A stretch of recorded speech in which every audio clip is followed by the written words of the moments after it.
বল্লভপুর নামের এক ছোট্ট গ্রামে এক ছোট্ট কুটিরে বাস করত এক বুড়ি। তার নিজের বলতে কেউ ছিল না, তবে তার নিজের বলতে ছিল কয়েকটি হাঁস, যেগুলির ডিম বিক্রি করে বুড়ির সংসার চলত।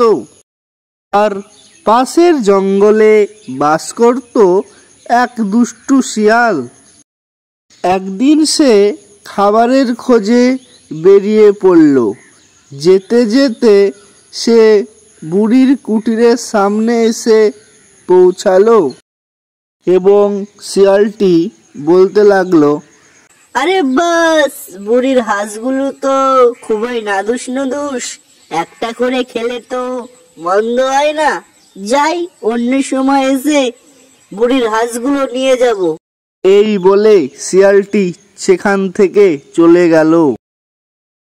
কিছুক্ষণ পর শিয়ালটি আবারও বুড়ির কুটিরের দিকে যেতে লাগলো।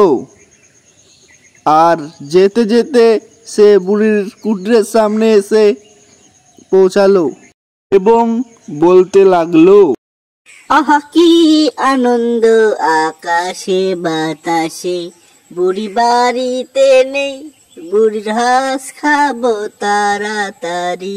এই বলে শিয়ালটি বুড়ির হাঁস মুখে করে নিয়ে সেখান থেকে দৌড়ে পালিয়ে গেল।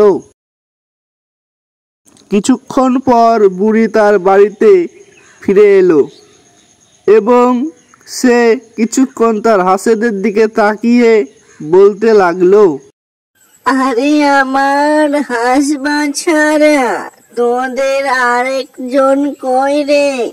নিশ্চয় কেউ চুরি করে নিয়ে গেছে রে। নিশ্চয় ওই শিয়ালের কাজ। আমি ওই বজ্জাত শিয়ালকে ছাড়বো না।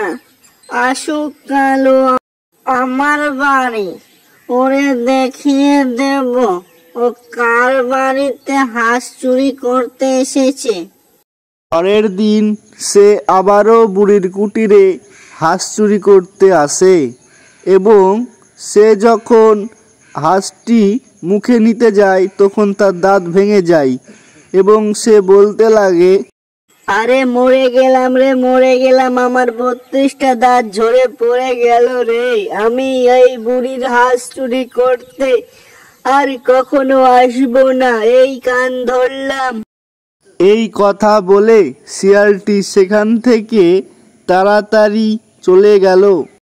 কিছুক্ষণ পর বুড়ি আবার তার কুটিরের সামনে এসে পৌঁছালো এবং বলতে লাগলো, আরে বোকা শিয়াল, ওখানে হাঁস ছিল না, ওটা হাঁসের মূর্তি ছিল রে।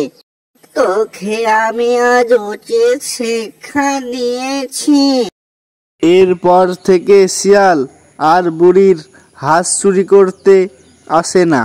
বুড়িও আনন্দের সঙ্গে তার হাঁস নিয়ে জীবন কাটাতে লাগলো।